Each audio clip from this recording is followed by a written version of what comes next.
Calendar ఆవిష్కరణకు ఇదే place కు ఇదే వేదికకు రావడం జరిగింది. ఆ రోజే ఎలక్షన్ అయిన కొద్ది రోజుల్నే నన్ను ఆహ్వానించడం జరిగింది. నేను తప్పకుండా వస్తానని చెప్పినా దీనికోసం ప్రత్యేకంగా హైదరాబాద్ నుంచి వచ్చిన క్యాలెండర్ ఆవిష్కరణ చేసిన కూడా ఈ పెద్దలందరూ కూర్చున్నారు. ఆ రోజు కూడా చెప్పడం జరిగింది. నేను మా నాన్నగారు ఎలక్షన్ లో ఎప్పుడు వచ్చినా కూడా నా వెంటబడి ఎప్పుడు మున్నూరు కాపు మిత్రులే ఉండేవారు. ఇప్పుడు కూడా నా వెనుక నా సైనికులాగా పిల్లలు మున్నూరు కాపు పిల్లలే ఉన్నారు. నన్ను ఏ గ్రామానికి ఎక్కడ వెళ్ళినా నన్ను కాపాడడానికి ఎటువంటి సమస్యలు వచ్చినా గ్రామానికి వెళ్ళినప్పుడు నా వెంట ఉండి నా సమస్యల గురించి ఆలోచించి ఎవరైనా నా మీద దాడి చేస్తారన్నా లేకపోతే అంటే ఒక అవగాహన కోసం చెప్తున్నా, నా ఇంట ఉన్నది మున్నూరు పిల్లలు. కాబట్టి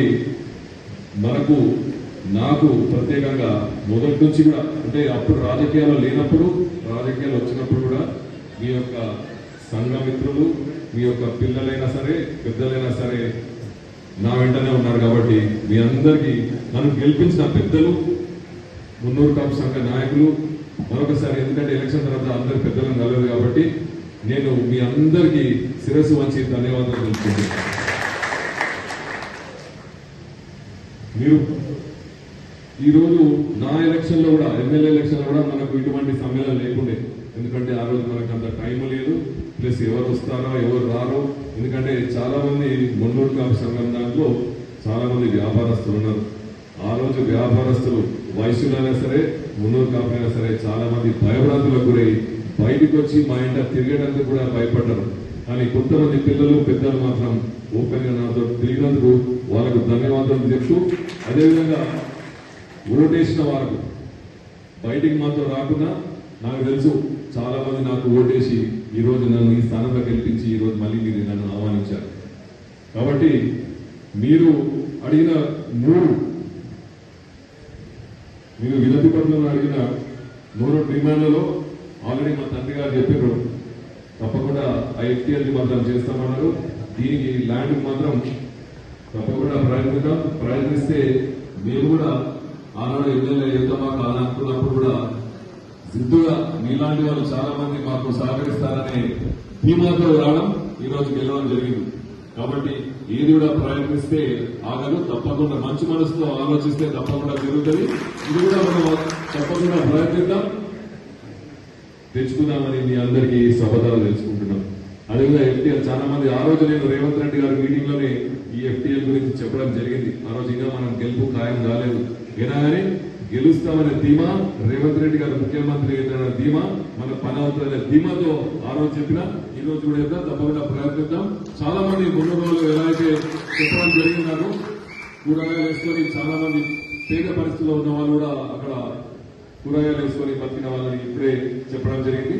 తప్పకుండా పేదవాళ్ళంటే తప్పకుండా నాకు నేను రాజకీయాలకు వచ్చిందే నాగర్ కర్నూలు ఏదో సేవా భావంతో వచ్చాం కాబట్టి అటువంటి పేదవాళ్ళను తప్పకుండా ఆదుకున్నా, తప్పకుండా పనిచేస్తారని మీ అందరికీ సమాధానం తెలుపుతూ, ఇంకోటి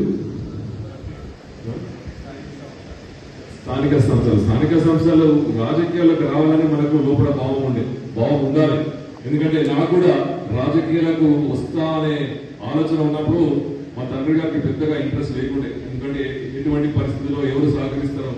కానీ ఒక సర్టన్ టైం వచ్చిన తర్వాత ఆ టైం ఎలా వచ్చిందంటే కంపల్సరీ ఓడినా గెలిచినా మన వెంబడున్న ఈ కులం ఆ కులం కాకుండా నాగర్ కర్నూలు బంధుమిత్రులు ఎవరైతే 30-40 ఏళ్ల నుంచి మన నాన్నగారింట ఉన్నారో వాళ్ళతో పాటు మనం ఉండాలి. మన మధ్యలో వదిలిపెట్టి పోయే ప్రసక్తి లేదు. చాలా మంది కూడా ఈ వెంకటస్వామి లాంటి వాళ్ళు సార్ మీరు రావాల్సిందే అని హైదరాబాద్కి వచ్చి 2 రోజులకు ఒకసారి కూర్చునే వాళ్ళు. నేను వస్తానా రానా అనే డౌట్ తో వాళ్ళు రేవంత్ రెడ్డి గారికి కూడా 2-3 సార్లు పోయి మా ప్రస్తావన వేయడం జరిగింది.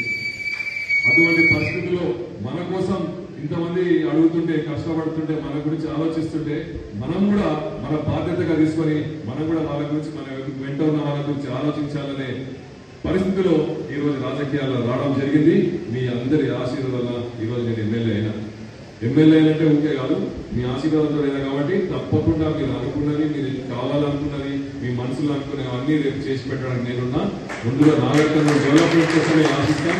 మాకు వేరే దేని గురించి కూడా అంటే ఆశలు లేవు. ఓన్లీ నాగర్ కర్నూలు డెవలప్మెంట్ ఇది ఒకటే. కాబట్టి మీరు అనుకున్నది, మీరు చేయాలనుకున్నది, నాగర్ కర్నూలు ఎలా ఉండాలనుకున్నది మీరు కూడా నాకు సూచనలు ఇవ్వండి. ఆ విధంగా నేను నడుచుకుంటాను. మీ అందరికీ సభ ద్వారా తెలుపుతూ మరొకసారి ఈనాటి సభ ముఖ్య ఉద్దేశం మీ అందరికీ తెలుసు. 4 నెలల క్రితం నాగర్ కర్నూలు నియోజకవర్గంలో మెజార్టీ గెలిపించారో వీరి తండ్రి పెద్దలు అందరికీ తెలుసు, సుపరిచితులే. 2 సార్లు ఎంపీ, 1 సారి జడ్చర్ల ఎమ్మెల్యే. వారిని మళ్ళీ గెలిపిస్తే మనం మీరు అనుకున్నట్టు 3 ఫండ్స్ ఉంటాయి మనకు నాగర్ కర్నూలులో. MLC fund, MLA fund, MP fund. Nagar Kurnool MLA, Nagar Kurnool MLC, Nagar Kurnool MP 3 funds వస్తే ఒక దాంట్లో కాకుండా ఇంకో దాంట్లో మనం అన్ని పనులు చేసుకోవచ్చు. మీరు అడిగినా కూడా దాంట్లో చేసుకోవచ్చు అని మీ అందరికీ సభలో అనుకుంటూ రేపు కాంగ్రెస్ పార్టీని గెలిపించి మల్లు రవి గారిని గెలుపు దిశకు తీసుకెళ్లాలని కోరుకుంటూ ఈ అవకాశం ఇచ్చిన మున్నూరు కాపు బంధుమిత్రులకు, వేదికను అలంకరించిన కమిటీ మెంబర్స్ కు ప్రతి ఒక్కరికి పేరు పేరున ధన్యవాదాలు తెలుపుతూ